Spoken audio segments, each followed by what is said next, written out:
시편 34편 1절부터 22절입니다. 내가 여호와를 항상 송축하며 내 입술로 항상 주를 찬양하리이다. 내 영혼이 여호와를 자랑하리니 공부한 자들이 이를 듣고 기뻐하리로다.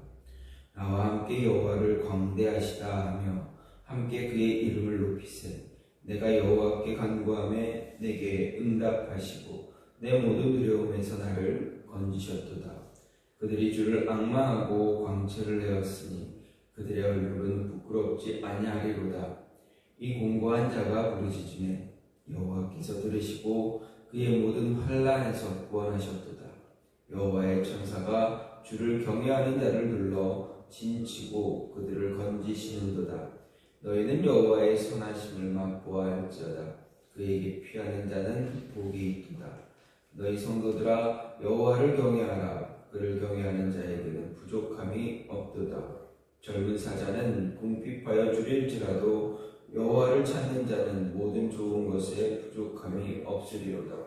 너희 자녀들아 와서 내 말을 들으라. 내가 너 여호와를 경외하는 법을 너희에게 가르치리로다.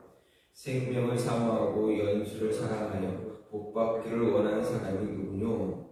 내 혀를 악에서 금하며 내 입술을 거짓말에서 금할지어다. 악을 버리고 선을 행하며 화평을 찾아 따를지어다. 여호와의 눈은 의인을 향하시고 그의 귀는 그들의 부르짖음에 기울이시는도다. 여호와의 얼굴은 악을 행하는 자를 향하사 그들의 자취를 땅에서 끊으려 하시는도다. 죄인이 부르짖음에 여호와께서 들으시고 그들의 모든 환난에서 건지셨도다. 여호와는 마음이 상한 자를 가까이 하시고 충심으로 통회하는 자를 구원하시는도다. 의인은 고난이 많으나 여호와께서 그의 고난에서 건지시는도다. 그의 모든 뼈를 보호하시며 그 중에서 하나도 꺾이지 아니하도다. 악이 악인을 죽일 것이라. 의인을 미워하는 자는 벌을 받으리로다.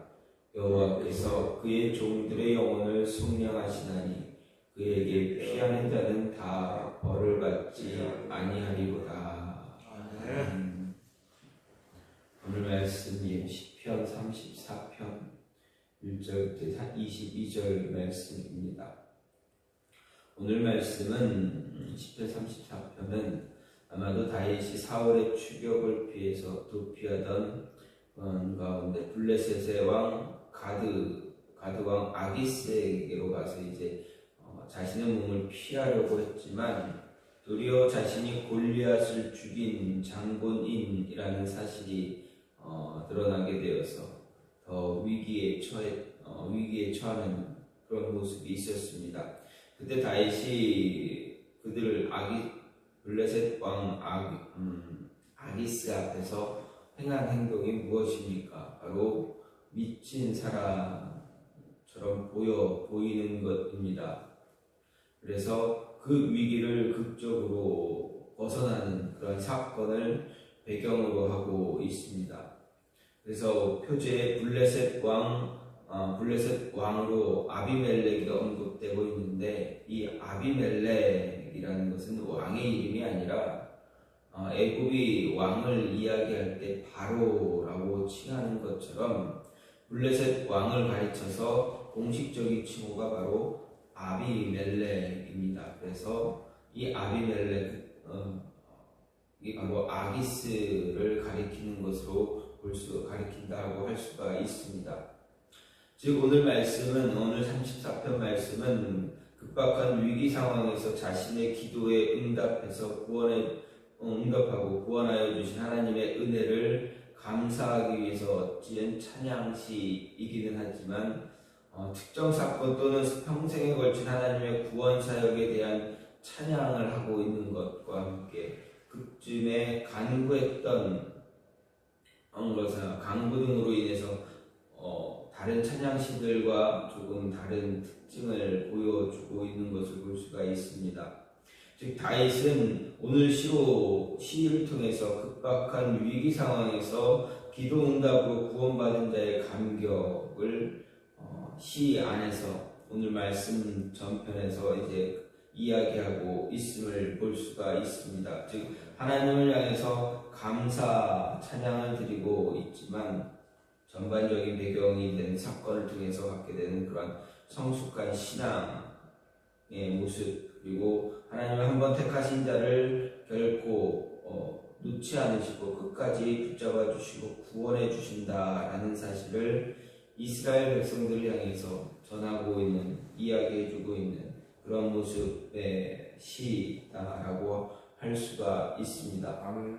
이 가운데서 오늘 말씀을 조금 오늘 34편 말씀을 좀 간단하게 이야기해 보면, 먼저 1절부터 3절은 하나님의 구원하심에 감격해서 평생 하나님만 송축할 것을 결단하면서 백성들을 향해서 영원히 하나님을 찬양하는 일에 동참할 것을 간구하는 그런 모습입니다.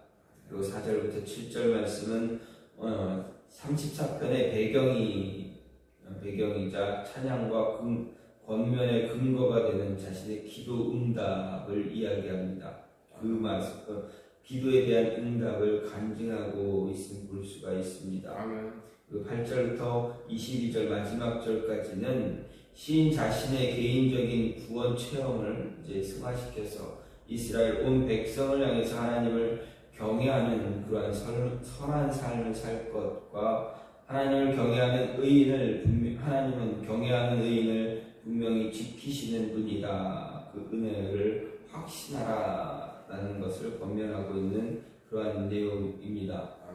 이런 가운데서 오늘 이 말씀을 통해서 생각할 수 있는 것, 이런 내용을 가지고 오늘 말씀을 보면서 생각할 수 있는 것은, 감사할 수 없는 상황에서도 감사하는 자가 진정한 하나님의 사람들이다라는 것입니다. 1절 말씀을 보면 다윗은 내가 여호와를 항상 송축하며 내 입술로 항상 주를 찬양합니다라고 고백하고 있습니다. 즉 다윗은 하나님을 평생 찬양할 것을 서원하고 있는 것입니다. 지금 다윗이 어떤 상황인가 생각하면서 보면 그가 잘 나가고 있는 상황이 아닙니다.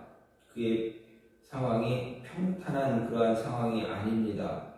늘 승승장구하는 그런 상황이 아닙니다. 지금 상황은 그가 굉장히 어려운 상황입니다. 표지에서 말한 것처럼 다윗이 겨우 위기를 모면한 그러한 직후의 상황입니다.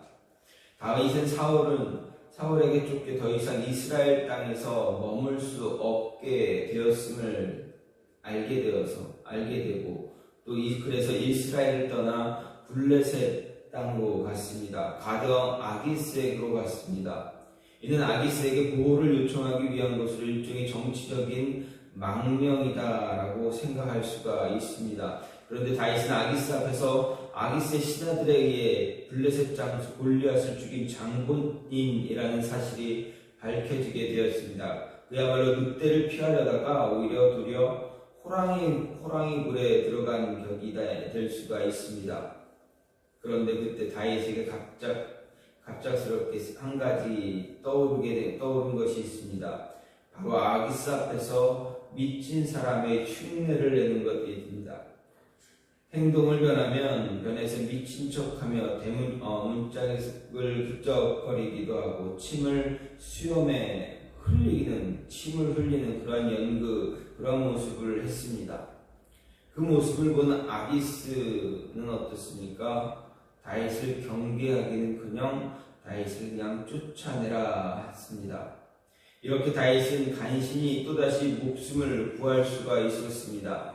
이런 상황에서 다윗은 하나님을 영원히 찬송하겠다라고 약속하고 있는 것입니다.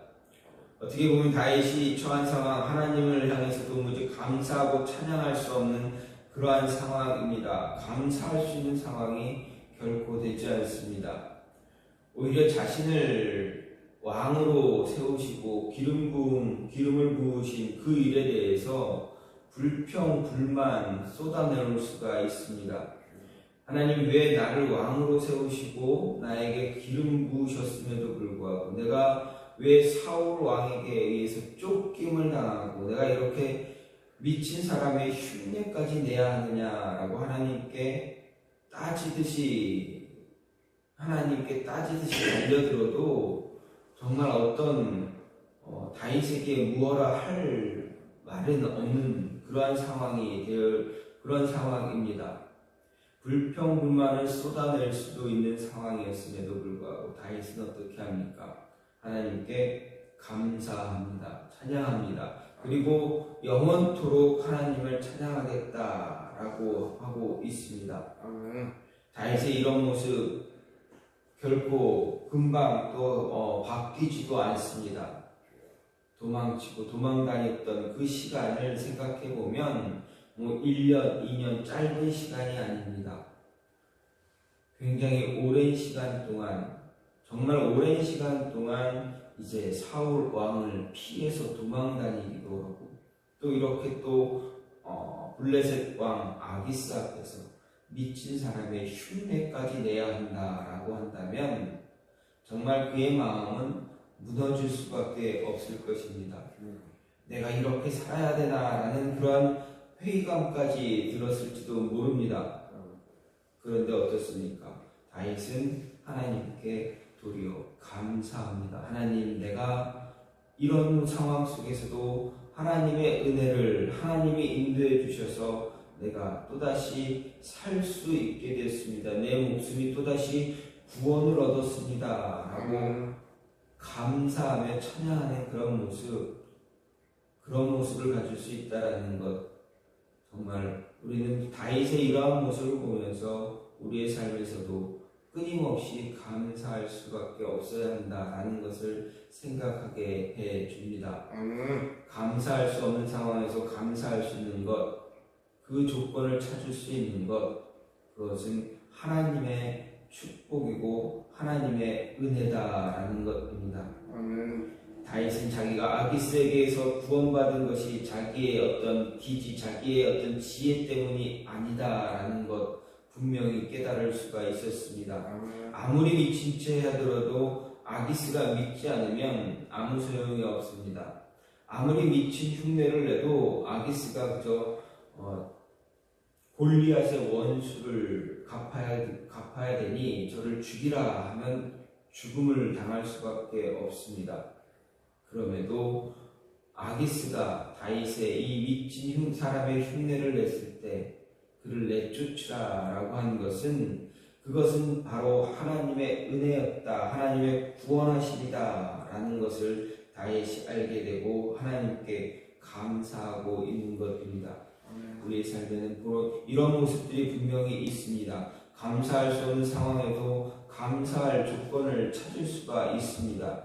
그 감사할 조건을 찾는다는 것, 그것이 바로 우리 안에 신앙이 있고 믿음의 모습이 있다라는 것입니다. 하나님이 우리와 함께하고 계신다라는 것, 그것으로 인해서 감사할 조건을 찾게 되고 하나님의 은혜에 또다시 감사할 수 있다라는 것입니다. 사도 바울은 성도들에게 범사에 감사하라고 분명히 데살로니가전서 5장에서 말하고 있습니다. 모든 일에 감사할 조건을 찾을 수 있는 것이 진정한 하나님의 은혜임을 붙잡아야 한다, 잊지 말아야 한다라는 것입니다. 힘들고 어려운 상황이 올지라도 그 상황 속에서 이겨낼 수 있도록 붙잡아 주시는 하나님의 은혜, 그 은혜를 잊지 않고 감사할 수 있는 자, 그가 하나님께서 기뻐하는 자라는 것입니다. 또 한 가지는 자기 자랑은 교만과 열등감을 증명하는 것에 지나지 않는다라는 것을 생각할 수가 있습니다. 2절 말씀을 보면 다윗은 내 영혼이 여호와를 자랑하리니 공고한 자들이 이를 듣고 기뻐하리로다, 이렇게 이야기합니다. 여기서 내가 여호와를 자랑한다 혹은 여호와는 나의 자랑이다 라는 것을 볼 수가 있습니다. 물론 다윗이 이처럼 여호와를 자랑하고 하나님을 자기의 자랑으로 삼는 것, 하나님께서 자기에게 도움과 구원이 되시기 때문임을 알 수가 있습니다. 사람들은 자기에게 무언가 특별한 것이 있으면 자랑하는 것을 좋아합니다. 무언가 특별한 것이 있으면 자랑하고 싶어서 말하고 싶어서 더 많은 것들 이야기하고 싶어 하는 것이 우리의 사람의 본 모습입니다. 다윗에게는 하나님 여호와가 바로 그처럼 자랑하지 않고는 견딜 수가 없는 특별한 그런 것이었습니다. 사실 다윗은 인간적인 관점에서 볼 때 자랑할 것 참 많이 있는 사람입니다. 그는 다른 사람이 갖지 못한 것을 참 많이 가졌습니다. 권력도 있고 명예도 가졌고 부도 가졌습니다. 그는 사람들이 갖기를 소원하는 모든 것, 세상 사람들이 원하는 모든 것을 한꺼번에 소유한 정말 복된 사람이었습니다. 그럼에도 불구하고 그는 그러한 것들을 자랑하지 않습니다. 성경을 보면 다윗이 그러한 것을 자랑했다거나 또는 그러한 것으로 인해서 자기를 자랑했다라는 그러한 이야기, 그러한 말씀을 찾을 수가 없습니다. 다윗이 자랑한 것 다른 것이 아니라 자신이 갖고 있는 어떤 권력이나 그런 것들이 아니라 오직 하나님이 자기와 함께하고 계신 그것만을 자랑하고 있는 것을 볼 수가 있습니다. 시편 말씀만 보더라도 다윗은 항상 하나님만 자랑하고 하나님만으로 자기는 자랑거리로 삼겠다라고 고백하고 자신을 위기에서 구해 주신 사람들보다 하나님만을 더 자랑하고 있습니다. 특히 다윗의 생애 가운데 많은 힘든 상황이 있었을 때 다윗을 도와준 사람들이 참 많이 있습니다. 그의 주변에 함께 몰려들며 그와 함께 하기를 원했던 사람들 참 많습니다. 그들에 의해서 그가 구원받기도 하고 도움받기도 했을 때 그는 주변에 있는 사람들, 자신과 함께한 사람들, 그들 때문에 나는 이렇게 되었다라고 자랑하지 않고 오도리어 그들을 향해서 이야기한 것이 아니라 하나님만으로 내가 이렇게 되었다. 하나님만이 나의 은혜가 되고 나의 구원이 되었다라고 고백합니다. 주변 사람들을 자랑하는 것이 아니라 오히려 하나님의 은혜만, 하나님의 구원만 자랑한 것이 바로 다윗의 삶입니다. 자랑의 대상이나 근거가 무엇인지 명확하게 알았던 다윗. 그래서 그가 지혜로운 사람이 되었고 자기가 가진 것으로 인해서 자기를 자랑하는 대신에 자신을 높여주신 하나님을 자랑할 줄 아는 그러한 겸손한 자 될 수가 있었습니다. 하나님은 다윗의 이런 모습을 보시고 다윗을 끝까지 붙잡아 주시고 그로 하여금 어느 다른 길로 가지 않도록 붙잡아 주시고 또 그에게 하나님은 끊임없이 언약을 주셨습니다. 그리고 끝내 말씀하신 주신 약속은 무엇입니까? 내가 너의 자손을 통해서 메시아를 보내주겠다라는 약속입니다. 이보다 더 큰 약속을 가진 사람 없다라고 할 수가 있습니다. 이 약속만이 그리스도의 성도로서 우리에게 가장 큰 약속이 될 수가 있습니다. 하나님 한 분만으로 만족하고 하나님이 함께 하신 것만으로 기뻐하고 또 그것을 즐거워하는 그 모습을 가진 사람들에게 하나님은 약속을 주셨다, 언약을 주셨다, 은혜를 주셨다라는 것입니다.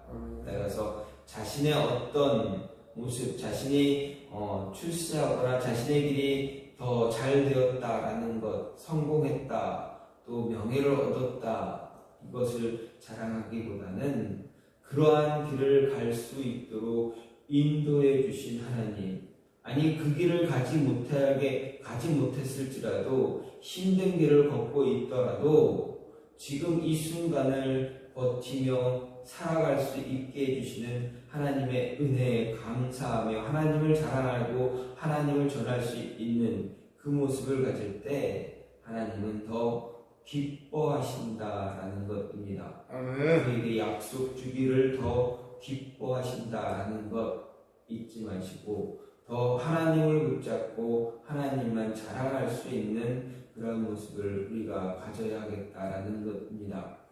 오늘 말씀 다윗이 블레셋 왕 아기스 앞에서 그의 아기스 앞에서 구원받은 것에 대한 찬양의 노래입니다. 힘들고 어려운 상황일지라도 하나님의 구원의 손길, 하나님의 은혜는 멈추지 않을 것이다. 멈추지 않는다. 지속될 것이다. 라는 것을 우리에게 가르쳐 주고 있습니다. 그리고 다윗은 그것을 직접 자신의 입을 통해서 고백하고 노래하고 있습니다. 다윗의 이 노래, 이 찬양의 모습이 저와 여러분에게 우리의 삶에도 늘 동일하게 임하는 그러한 찬양의 모습, 감사의 모습이 되기를 간절히 소망합니다. 아멘. 이 시간 같이 기도하기 원하는 것은 하나님, 오직 하나님 한 분만으로 감사하며 찬양하며 기도할 수 있는 자들 될 수 있게 해달라고, 하나님의 은혜가 감사할 수 없는